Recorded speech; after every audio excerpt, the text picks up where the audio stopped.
Om Namo Venkatesaya. Welcome back to our channel. ఈరోజు video ఏంటంటే, తిరుమలలో నేను ఈ మధ్య కాలంలో 3 తప్పులైతే చేస్తున్నారు చాలామంది కూడా. అవి చేయటం వల్ల చాలా మహా పాపం అండి కొండ మీద మాత్రం. అవి ఏంటి అనేది ఈ వీడియోలో తెలుసుకుందాం.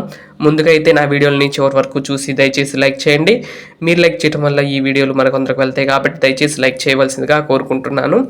అలాగే తిరుమలలో చేసిన తప్పులేంటి, అవి చేయటం వల్ల ఎందుకు పాపం కలుగుతుంది అనేది నేను వివరిస్తాను. పాపం అనేది పెద్ద మాటే నిజం చెప్పాలంటే, కానీ ఒక్కొక్కసారి చెప్పాలంటే కొన్ని అర్థం అవ్వాలి, జనానికి అర్థం అవ్వాలంటే కనుక ఆ భాషలో చెప్తేనప్పుడు ఈ కాలంలో అర్థమవుతుంది కాబట్టి అలా చెప్పాను.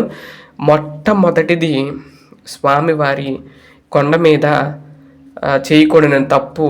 మొదటి తప్పు, కొండ మీద ఉన్న ఆకు కానీ చెట్టు కానీ లేదంటే అక్కడ ఉన్న రాయి కానీ ఎటువంటిది కూడా మనం ఇంటికి తెచ్చుకోవటం కానీ, అక్కడ ధ్వంసం చేయటం కానీ, అక్కడ విరవటం కానీ, అలాంటి పనులు మనం ఎప్పుడు కూడా కొండ మీద చేయకూడదు. మొదటి తప్పుగా అది నేను అనుకుంటున్నాను. ఎందుకంటే సాక్షాత్తు ఆ 7 కొండల మీద మహా ఋషులు, మునులు అందరూ కూడా నివసిస్తూ ఉంటారంట అదృశ్య రూపంలో. ఏ రూపంలో ఉంటారో తెలియదు. ఆ మునిని మనం కనుక ఒక రాయి రూపంలో ఉన్నారనుకోండి, ఆ మునిని మనం తెచ్చుకుంటే అక్కడ అదొక మహాపాపం. అంటే స్వామివారికి సేవ చేసుకున్న ఋషిని మనం తీసుకొచ్చి ఇంట్లో పెట్టుకుంటే ఎలా ఉంటుందండి? ఇప్పుడు ఎవరైనా కానీ మహా పండితుడు ఉన్నారండి, వారు అక్కడ ధ్యానించుకుంటున్నారు. ధ్యానం నుండి తీసుకొచ్చేసి ఇంటికాడ పెట్టుకుంటే ఆయన ఆ ధ్యానం భంగం కలిగినట్టే కదండి. భంగం కలిగితే మనకేం చేస్తాడు? శాపం అనేది పెడతారు. అలా మనం ఎప్పుడు కూడా కొండ మీద నుండి రాయ కానీ, ఒక ఆకు కానీ, ఇవి కానీ ఏమి తెచ్చుకోకూడదు. మరి అనుకోవచ్చు, స్థానికులు అన్నీ తెచ్చుకుంటారు కదండి, స్థానికులు అక్కడికి వెళ్ళి తెచ్చుకుంటారు కదండి, కొండ మీద ఈ ఆకులు అవి తెచ్చుకుంటారు కదండి, రాళ్ళు తెచ్చుకుంటారు కదండి అని అనుకోవచ్చు. కానీ మనం అక్కడ స్వామివారి యొక్క ఋషిగణం అందరూ ఉన్నారని మనం భావిస్తున్నాం, కానీ మన మనశ్శాంతికి, మనస్తృప్తి కోసం అక్కడ మాత్రం చేయకూడదు. రెండవ పాపం ఏంటంటే, కొండ మీద చేస్తున్నారు ఇప్పుడు చాలామంది చేస్తున్నారండి. సరే, చేసింది తప్పు, అది మీరు తెలుసు, చేసిన తప్పు. దాన్ని కూడా రీల్స్ చేసి చూపించడం అనేది మహా దారుణంగా అయిపోతుంది. ఏంటంటే, కొండ మీద తల్లో పువ్వులు నిషిద్ధం. అసలు కొండ మీద పూలు దేవుడికి తప్పితే వేరే వాటికి యూజ్ చేయకూడదని అక్కడ ఒక నియమం. అలాగే కొత్త దంపతులు ఎవరైతే పెళ్లి చేసుకుంటారో వారు కూడా కర్పూర దండలతో మాత్రమే స్వామివారి దర్శనానికి వెళ్తూ ఉంటారు. అంతేగాని అక్కడ పువ్వు మాల మార్చుకోవటం అనేది మాత్రం నిషిద్ధం అండి. అది పురాతన కాలం నుండి కూడా వచ్చింది. మొన్న ఈ మధ్యన ప్రధాన అర్చకుల వారు కూడా భక్తి టీవీలో కూడా మరొకసారి అందరికి కూడా వివరించారు. స్వామివారి కొండని పుష్ప మండపం అంటారు.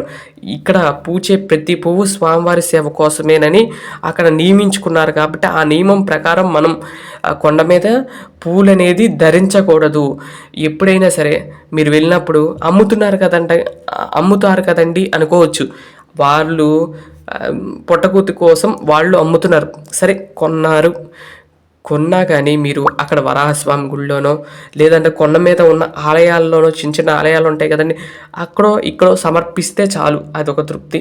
అంతేగాని దయచేసి తిరుమలలో వెళ్ళినప్పుడు ఎవరైనా సరే పూలు మాత్రం ఎట్టు పరిస్థితిలో తలలో పెట్టుకోవద్దండి. అది దర్శనానికి వెళ్ళినా కూడా మహాపాపంగానే భావిస్తాము. అది నేను ఎందుకు చెప్తున్నాను, పాపం అనేది నేను ఎందుకు చెప్పానని మీకు అర్థమైంది కదండి. అట్లా ఎప్పుడు కూడా చేయబాకండి. సరే, పెట్టుకుంటే తప్పే అంటే తప్పే, పెట్టుకోవటం వల్ల తప్పేనండి. నేను చెప్తున్నాగా, నా స్వామివారికి సమర్పించే ఆ పువ్వు ఎన్ని జన్మలు చేసుకుంటేనో స్వామివారి సేవ కోసం ఆ పువ్వు పుట్టిందండి. అటువంటి పువ్వును మనం తీసుకుంటే అది ఎంత పాపం. ఆ పువ్వుని ఆ స్వామికి సమర్పిస్తే ఆయనకి వెళ్ళింది అనుకోండి, అదొక తృప్తి. ఆ పువ్వు చేసుకున్న జన్మ పుణ్యఫలం ఆ స్వామివారికి చెందుతుంది. కాబట్టి ఆ వారి యొక్క జన్మ ధరిస్తుంది కాబట్టి, ఆ పువ్వు యొక్క జన్మ ధరిస్తుంది కాబట్టి ఆ స్వామివారికి సమర్పించడమే చేస్తాము. అలాగే మూడవ తప్పు, స్వామివారి యొక్క మాడ వీధుల్లో చెప్పులతో నడవటం. ఇది మహా పాపం అండి. ఈ 3 కూడా నేను చెప్పిన 3 కూడా ఎప్పుడు కూడా మీరు తిరుమల వెళ్ళినప్పుడు గుర్తుంచుకుని ఈ 3 తప్పులు మాత్రం ఎప్పుడు చేయబాకండి. పరమ పవిత్రమైన ఆ కొండ మీద ఆ మాడవీధుల్లో స్వామివారు సంచరిస్తూ ఉంటారు. అటువంటి మాడవీధుల్లో మనం చెప్పులు వేసుకోవటం నిషిద్ధము. అది అసలు వేసుకోకూడదు. అది కూడా మహాపాపంగా భావిస్తాము. ఈ 3 తప్పులు కూడా మాత్రం తిరుమలలో చేయబాకండి. మరి ముఖ్యంగా ఈ పూలు ధరించడం అనేది మాత్రం దయచేసి మానేయండి. అక్కడ పూలు అమ్మేవాళ్ళు అమ్ముతూనే ఉంటారు. వారి కోసం వాళ్ళు అమ్ముతూ ఉంటారు. కానీ మనం మాత్రం మన స్వామి కోసమని తీసుకుని స్వామివారి యొక్క విగ్రహానికో అక్కడ దగ్గరలో ఉన్న వరాహస్వామి గుడిలోనో ఎక్కడో కొట్ట ఆ పూను మాలను సమర్పించి మీ చేతుల మీదుగా ఆ స్వామివారికి ఇస్తే ఆ స్వామివారు వేసుకుని చాలా తృప్తి పడతారు కదండి స్వామివారు. అంతేగాని మీరు మాత్రం ఎట్టు పరిస్థితితో ఒక గులాబీ పువ్వు కానీ, ఒక చామంతి పువ్వు కానీ, ఒక మల్లెపూలు మాల కానీ ఇవి మాత్రం ఏవి కూడా తలలో పెట్టుకోవద్దని నేను విన్నవించుకుంటున్నాను. అక్కడ సాంప్రదాయం. ఆ కొండ మీద స్వామివారి కోసం శాసించారు. ఇది భగవత్ రామానుజుల వారు ఉన్నప్పటి నుండి కూడా ఇది అమల్లో ఉంది. మనం ఇప్పుడు తీసేసేది కాదు. అది అప్పటి నుండి ఉంది కాబట్టి అప్పుడు యొక్క ఆచారాలు వాళ్ళు ఎందుకు పెట్టారో, ఏదో ఒక వ్యూస్ కోసమే పెట్టారు కదండి, మన కోసమే కదండి పెట్టింది. అది మనం పాటిస్తే మనకు చాలా ఆనందాన్ని కలిగిస్తుంది. నేను ఎందుకు ఈ వీడియో చేయాల్సి వచ్చిందంటే, మరి ముఖ్యంగా నేను రీసెంట్గా 3 రీల్స్ అయితే చూశాను. స్వామివారి యొక్క ఆలయం ముందు రీల్స్ చేసుకుంటూ పూలు పెట్టుకుంటున్నారండి. అది అసలు ఎంత పాపం అది. సరే తెలియక పెట్టుకుని వచ్చినారంటే వాళ్ళు తీసేస్తారు. మీరు చూసారా లేదో, క్యూ లైన్లో వెళ్తుంటే పూలు అయితే తీసేస్తూ ఉంటారు.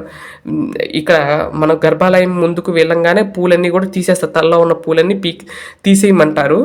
ఎందుకంటే కానీ స్వామివారికి ముందు పూలు పెట్టుకుని ఉండకూడదు కాబట్టి అలా చెప్తారు. మీరు కూడా అది పాటించండి. ఇక్కడ చూసినట్లయితే స్వామివారి యొక్క నిన్న శనివారం పూజ, అలాగే స్వామివారికి జరిగిన ఉంజల్ సేవను మీరు ఇప్పుడు దాకా వీక్షించారు. ఆ స్వామివారి యొక్క ఆశీస్సులు మీ అందరూ పొందాలని కోరుకుంటున్నాను. ఈ 3 తప్పులు మాత్రం తిరుమల వెళ్ళినప్పుడు ఎప్పుడూ చేయకండి. సర్వేజన సుఖినో భవంతు, లోకా సమస్త సుఖినో భవంతు. ఇది పాటిస్తే చాలా మంచిది. తిరుమల యాత్ర చాలా మంచిగా మీకు జరిగినట్లే. ఈ 3 తప్పకుండా పాటించండి. మరొక మంచి వీడియోతో రేపటి వీడియోలో కలుస్తాను. అంతవరకు సెలవు.